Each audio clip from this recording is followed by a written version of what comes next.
Bom dia! Uma quinta-feira abençoadíssima para vocês. Hoje é dia 4 de junho. Que Deus abençoe você aí desse lado, que a presença amorosa, gloriosa e a unção do Espírito Santo de Deus, que é carregada de amor, de poder, de glória, de paz e de alegria, vá ao seu encontro em nome do Senhor Jesus. Você possa provar e ver como o Senhor é bom, que você possa sentir este toque de poder, este toque de amor, este toque de graça, este toque de misericórdia, que este é o nosso amado Deus. Amém? O título da nossa mensagem hoje, já tinha dito que hoje é 4 de junho. O título da nossa mensagem hoje é O Cadinho do Sofrimento. O que é um cadinho?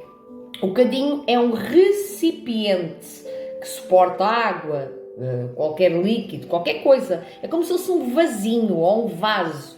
Ou seja, é o cadinho do recipiente. É mais parecido assim com um copo antigo. Então aqui João 14:18 diz-nos assim: não vos deixarei órfãos. Ontem falámos um pouco acerca de Deus dizer que estaria connosco até ao fim dos tempos. E muitas vezes na nossa vida, quando passamos por certas e determinadas circunstâncias, temos tendência a pensar que Deus nos deixou, que Deus nos desamparou. E quem nunca passou por esta experiência está a mentir para si mesmo. Muita gente pensa, muitos filhos e filhas de Deus às vezes dizem da boca para fora assim. Eu vou repetir, muitos filhos e filhas de Deus que são realmente pessoas de fé, já tiveram tantos sofrimentos na vida que disseram assim: Deus está no controle. Mas sabe, o nosso corpo também fala, muitas vezes Deus está no controle, só que a pessoa está a dizer isso, só que não há uma certeza no seu coração. E o que eu quero trazer com estas reflexões, com estas séries de mensagens que estou aqui a fazer diariamente, é que você tenha certeza realmente no seu coração que Deus está consigo, que não saia só da boca para fora: Deus está no controle. E no fundo, às vezes, há uma tristeza, há uma autocomiseração, há um pensamento negativo que diz que, não sei o que é que Deus vai fazer. E muitas vezes a pessoa está a pensar coisas erradas. E os planos de Deus são perfeitos, a vontade que Deus tem para a nossa vida, ela é boa, ela é perfeita e ela é agradável, mas ela vai acontecer e andar junto com a nossa fé, junto com aquilo que nós queremos. Porque se você não crer na bondade de Deus, não crer que Ele está, mesmo no meio das batalhas, está consigo, que Ele não deixa você órfão, então você não vai desfrutar dessa glória, entende-se? Você vai ter um sentimento de solidão, de isolamento e de orfandade. E isso não é o que Deus tem para si. Deus tem paternidade para si. Então, em um lugar, Deus prometeu a qualquer pessoa, mesmo a seus filhos, imunidade de sofrimento. Eu falo muito isto a vocês. Deus nunca disse que você não ia passar por problemas. Só que, como eu disse ontem, uma coisa é passarmos pelos problemas com Deus e outras coisas é passarmos pelos problemas sozinho, porque você, se fizer o teste não intencional, se tiver experiências, você já teve experiências, não é? Já viu pessoas a queixarem-se de problemas, já viu pessoas que não têm Deus e as pessoas, é um desespero, é uma ansiedade, é um vazio, é uma escuridão, é um medo interno que a pessoa tem, que a pessoa às vezes, como está tão entupida de trevas, já está num abismo tão grande, um abismo puxa a outro abismo, a pessoa às vezes não sabe explicar o que é que se está a passar consigo, entende? Então, aqui diz que era o que eu estou a dizer. Então, este mundo é um vale de lágrimas, e quando eu estava aqui a falar do cadinho, não é? O cadinho pode suportar, pode ser o odre, não é? Onde as lágrimas são guardadas. O mundo é um vale de lágrimas, as decepções e mágoas são tão inevitáveis como as nuvens e a sombra. O sofrimento é muitas vezes o cadinho do qual a nossa fé é testada. Então a nossa fé às vezes é testada por causa dos sofrimentos, por causa dos vales, por causa das desilusões, por causa das decepções, por causa das traições, por causa das dores. E às vezes a nossa fé é testada aí. Mas quando você ultrapassa esse vale, é como se você estivesse a atravessar o Jordão, ou o mar, ao mar vermelho. Então, você quando atravessa esse lugar, você já não vai voltar mais aí. O povo de Israel, quando ele atravessou o mar vermelho, Moisés abriu o mar vermelho e quando eles passaram para o outro lado, eles já não voltaram para trás, entende? Só que eles levaram a mesma mentalidade com eles. Eles não se libertaram da antiga mentalidade e é necessário nós mudarmos essa mentalidade. Amém?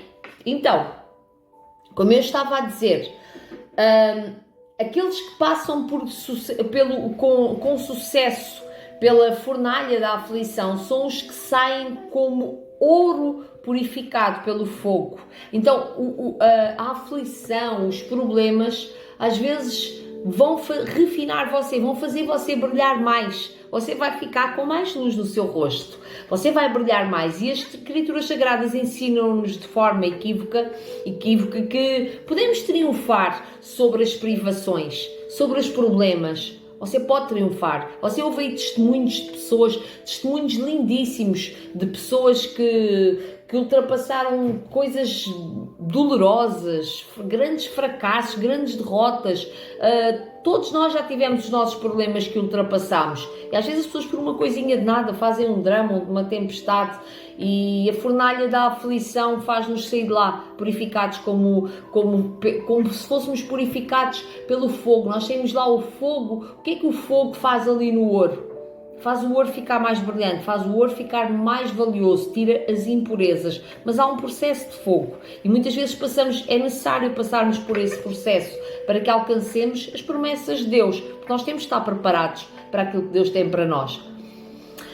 Então, o choro, aqui as Escrituras Sagradas em Salmos 35 diz o seguinte: o choro pode durar uma noite, mas a alegria vem pela manhã. Isto é um versículo que eu uso muito em tempos de provação e eu às vezes partilho, inclusive, já partilhei muito. Houve uma altura que eu andei quase um mês ou dois que eu só dizia: o choro pode durar uma noite, mas a alegria vem pela manhã, e acreditava que isto aqui acontecia mesmo. Às vezes é necessário, se você tiver que chorar, chora. Há pessoas que se privam de uma lágrima, não querem chorar, não dizem: ai, é feio um homem chorar. Ai, eu uma vez passei por uma situação muito adversa na minha vida e alguém, uma pessoa, uma autoridade até, por isso é que vocês têm que ter cuidado com as pessoas. Eu estou sempre a dizer-vos isto, para vocês terem cuidado com as pessoas que vocês ouvem. E alguém me veio dizer assim: não chores, trava o choro. E aquilo soou assim uma coisa tão seca, e Deus não manda fazer isso, entende? E eu por acaso entendi que aquilo não era a voz de Deus, porque você quando chora, você sai, até o próprio Jesus chorou.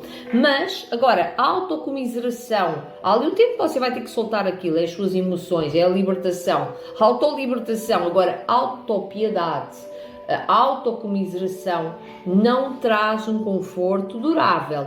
Então, a autopiedade faz com que acrescente mais miserabilidade, traz um sentimento de miséria, e não é incessante aflição que nos dará pouco consolo, porque porque a angústia constante só aumenta a nossa tristeza. E quando você mantém essa angústia, porque a autocomiseração, a autopiedade, a pessoa dizer que é sempre um coitadinho e que é sempre ele um desgraçadinho e que tudo mais, isso faz a pessoa começar a entrar num estado de angústia, que era o que eu estava a falar, que é aquela coisa do abismo puxar o outro abismo. Quando você tem Deus, você tem sabedoria.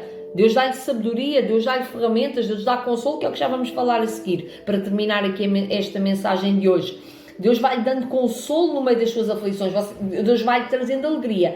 Então, uma coisa é passar problemas com Deus, outras coisas é passar por problemas sozinho.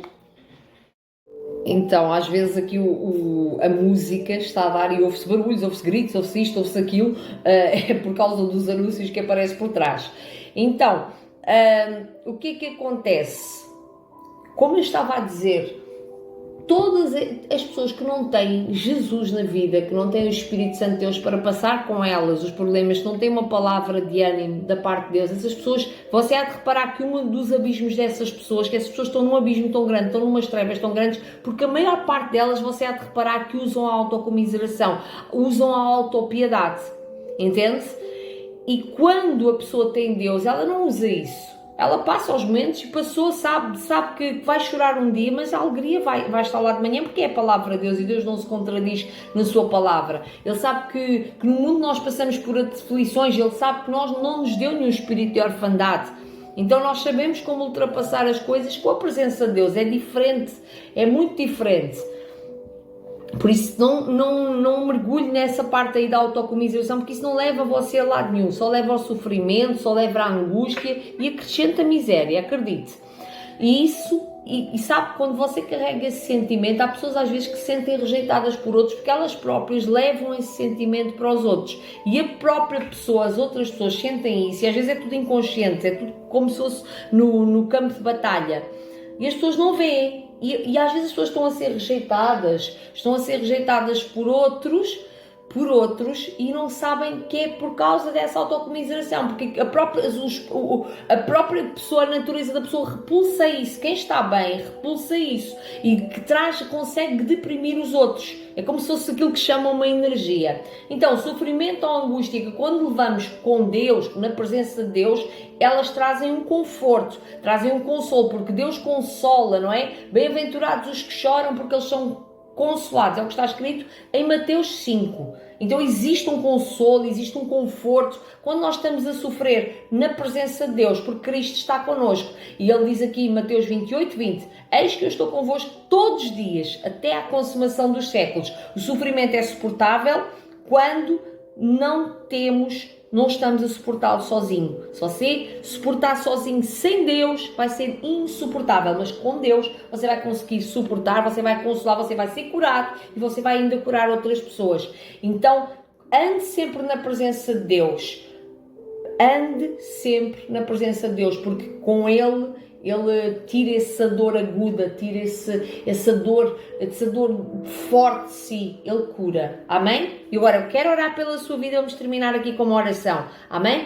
Paizinho querido, posso orar por si? Paizinho querido, nosso Deus e Pai, pela fé, sinto os teus braços ao nosso redor, Senhor. Eu creio que o Senhor nos abraça, sei que o Senhor nos consola, sei que o Senhor nos ama, sei que o Senhor é bom para nós. O Senhor nos abraça, nos consola em nossos momentos de tristeza e de provação. O Senhor prometeu que não nos deixaria nem nos desampararia. Nós agradecemos, Pai, porque o Senhor também é um bom Pai que não nos deixa órfãos, por sempre estar connosco nos bons e nos maus momentos. Nós te amamos, te louvamos, que os meus irmãos que estão aqui a ouvir esta mensagem possam se sentir amados, consolados pela sua presença. Eu te amo, Senhor, e que nós possamos refletir a tua glória, que possamos refletir a tua glória, Senhor, para as nossas famílias, para os nossos amigos, ó Pai querido, em nome do Senhor Jesus, e para a nossa comunidade, para o mundo, para a terra, em nome de Jesus. Amém? Deus abençoe a sua vida.